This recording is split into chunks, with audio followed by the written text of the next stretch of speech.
না, আমার সিরিয়াসলি কোনো ধারণা নাই, আমি দেখি নাই। বিশ্বকাপের আগে আগে মাশরাফি বিন মুর্তজার এমন মন্তব্যে আলোচনা কম হয়নি। তবে টুর্নামেন্ট শুরুর পর থেকেই ম্যাচ ঠিকই দলের খবর রেখেছেন নিয়মিত, ভুল নিয়ে করেছেন সমালোচনাও।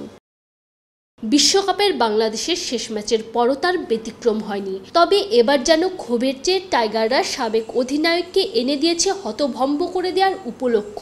বরাবরের মতোই নিজের ব্যক্তিগত ফেসবুক আইডিতে ম্যাচ জানিয়েছেন ক্ষোভের কথা।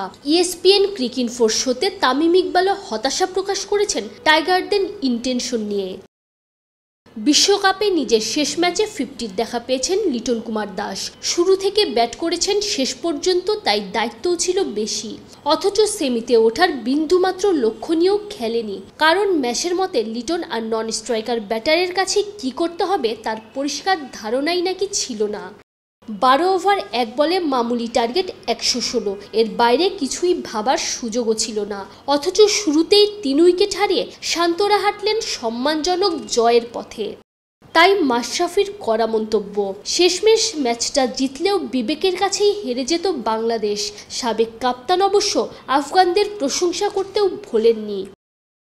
তামিমও কথা বলেছেন অনেকটা মাশরাফির সুরেই। আগের 2 ম্যাচ হেরেও সেমিতে ওঠার দারুণ সুযোগ হারালো টাইগাররা, সেটাও আবার সাধ্যের মধ্যে থাকা ম্যাচে। অথচ একবার আফগানদের কথাই ভাবুন না, সেমিফাইনালে উঠতে বিন্দুমাত্র ছাড় না দেওয়ার পরিকল্পনা তাদের বরাবরই ছিল।